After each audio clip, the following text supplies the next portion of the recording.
প্রিয় ছাত্রছাত্রীরা, আজকের পর্বে আলোচনা করব তোমাদের দশম শ্রেণীর বাংলা বিষয়ের মডেল প্রশ্নপত্র নিয়ে আলোচনা করব, যেখানে তোমাদের সম্পূর্ণ নম্বর 40 এই প্রশ্ন সেটটি নিয়ে আলোচনা করব এবং প্রশ্ন সহ প্রত্যেকটি প্রশ্নের উত্তরগুলোও আলোচনা করব।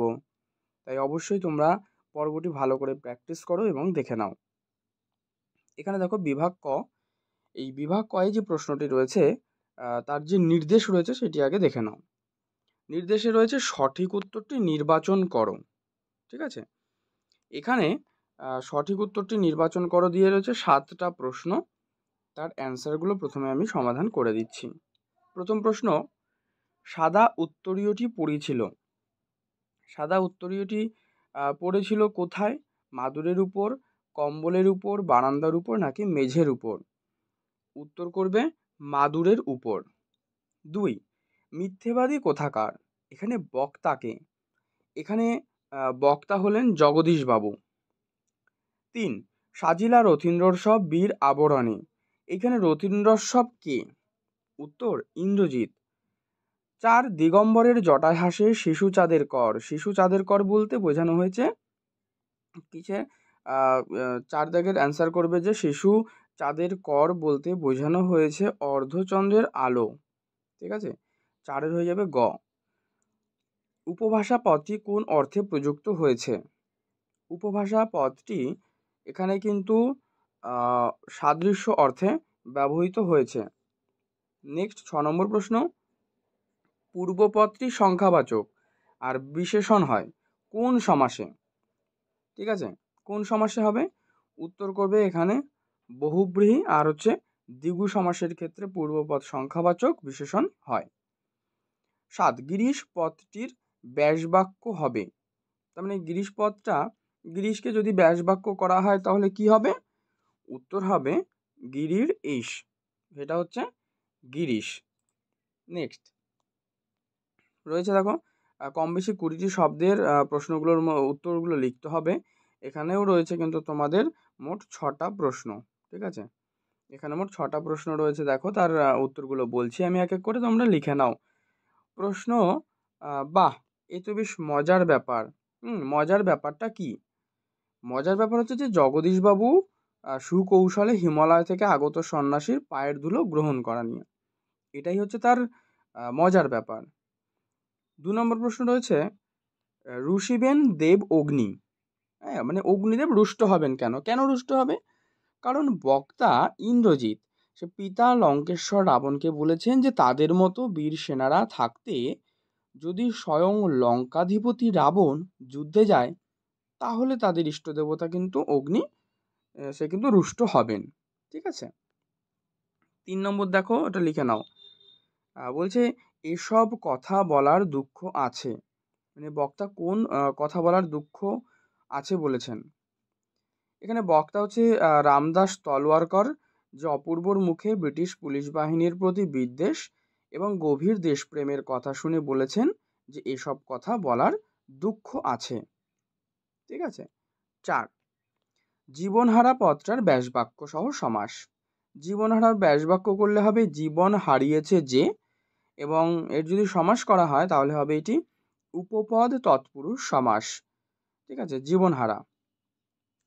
5, উপপদ তৎপুরুষ সমাসে উপপদ বলতে কি বোঝো? আচ্ছা, তাহলে বেশ ভালোই হলো। দেখো লিখবে যে উপপদ বলতে হচ্ছে যে কৃদন্ত পদের পূর্ববর্তী বা সমীপবর্তী পদকে বলা হয় উপপদ। গ্রামবাসী পদটির এই যে বাসী, হ্যাঁ, এটা কিন্তু কৃদন্ত পদ। আর তার আগে দেখো লেখা রয়েছে গ্রাম, এই গ্রামটা হচ্ছে উপপদ। ক্লিয়ার? নেক্সট 6, দুই দিকে অপজার, এই ব্যাসবাক্যের সমস্ত পদ নির্ণয় করো। আচ্ছা, তাহলে কি হবে? দুই দিকে অপজার হবে দ্বীপ, দয় বয় দীর্ঘি পদ দ্বীপ। ঠিক আছে, দুই দিকে অপজার হয়ে যাবে দ্বীপ। নেক্সট তোমাদের পরবর্তীতে রয়েছে দেখো কম বেশি 60টি শব্দের যে কোনো একটি প্রশ্নের উত্তর লিখতে হবে, এই যেখানে দেওয়া রয়েছে। এর মধ্যে তোমাদের দুটো প্রশ্ন, এক হচ্ছে আজকের সন্ধেটা ঘরে বসে কাটিয়ে দিলেন কেন, মানে বক্তাকে, এটা তো কোটেশন, বক্তাকে আর উদ্দিষ্ট ব্যক্তিকে এরকম প্রশ্ন করার কারণ কি? আর আরেকটা প্রশ্ন রয়েছে দেখো, যে জরায় মরা মুমূর্ষুদের প্রাণ লুকোনো ওই বিনাশে, মানে জরায় মরা মুমূর্ষু কাদের বলা হয়েছে আর এর তাৎপর্য লেখো। ঠিক আছে, এই লাইনটি। তো এটা 3 মার্কসের প্রশ্ন। এরপরে তোমাদের 5 মার্কসের প্রশ্নগুলো রয়েছে দেখো এখানে। পথের দাবি থেকে রয়েছে, হ্যাঁ দেখো আর হচ্ছে এই যে 4 দাগে 150 শব্দের মধ্যে যে কোনো একটি প্রশ্নের উত্তর। যে অদৃষ্ট কখনো হরিদার এই ভুল ক্ষমা করবে না, মানে বক্তা এখানে হরিদার কোন ভুলের কথা বলেছেন আর হরিদা কি সত্যিই ভুল করেছিল, সেটা তোমার সপক্ষে যে যুক্তি সেটা লিখতে বলছেন। দেখো যদি এখান থেকে মনে হয় যে কোনো প্রশ্ন তোমাদের কমপ্লিট হয়নি, অবশ্যই কমপ্লিট করে নিও। আর যদি উত্তর না থাকে বা বুঝতে না পারো অবশ্যই কমেন্টে লিখবে, আমি তোমাদেরকে উত্তরগুলো দিয়ে দেবো। আর পথের দাবি থেকে আরেকটা রয়েছে যে রচনাংশে অপূর্ব চরিত্র যেভাবে চিত্রিত হয়েছে তা পরিস্ফুট করো। ঠিক আছে, তো এই দুটো থেকে রয়েছে। বহুরূপের পথের দাবি থেকে এখান থেকে রইলো। আচ্ছা, এরপরে দেখো তোমাদের রয়েছে অভিষেক আর প্রলয়োল্লাস কবিতা থেকে। কি রয়েছে এখান থেকে, এটাও 5 মার্কসের প্রশ্ন। যে প্রলয়োল্লাস কবিতার বিষয়বস্তুটা লিখতে বলছে, আর বলেছে জিজ্ঞাসিলা মহাবাহু বিস্ময় মানিয়া, মানে মহাবাহুকে, আর মহাবাহু কাকে কি জিজ্ঞাসা করেছেন, তার বিস্ময়ের কারণ কি। ঠিক আছে, এই হচ্ছে তোমাদের। তবে অবশ্যই দেখো আমি তোমাদেরকে এখানে সাজেস্ট করব এই 2 নম্বরের প্রশ্নটা লেখার। যদি বলো কেন, কারণ দেখো এটাতে সবথেকে বেশি নম্বরটা তুলে আনার প্রবল সম্ভাবনা রয়েছে। যেমন এই যে পার্ট কোয়েশ্চেন রয়েছে, এটা 1+1+1+2। ঠিক আছে, তো অবশ্যই তোমরা পার্ট কোয়েশ্চেনগুলোকে বেশি করে অ্যাটেন্ড করবে, চেষ্টা করবে। তো সেখানে কিন্তু বেশি নম্বর অবশ্যই উঠায়। 6, কম বেশি 150 শব্দে যে কোনো একটি প্রশ্নের উত্তর দাও। বলছে বাংলার এই দুর্দিনে আমাকে ত্যাগ করবেন না, মানে বক্তা কাদের উদ্দেশ্যে আহ্বান জানিয়েছে, আর বক্তা বাংলার যে দুর্দিনের কথা বলেছে তার পরিচয় দাও। এটা একটা। ঠিক আছে, সিরাজদৌল্লা থেকে। আর 2 নম্বর প্রশ্নটা দেখে নাও, এখানে রয়েছে। তো 2 নম্বর প্রশ্ন রয়েছে যে জাহাপনা মানি লোকের মানহানি করে আপনি আমাদের সকলেরই অপমান করেছেন, বক্তা কাকে মানি বলেছেন আর উদ্দিষ্ট ব্যক্তি প্রকৃতপক্ষে মানি ছিলেন কিনা তা লেখো।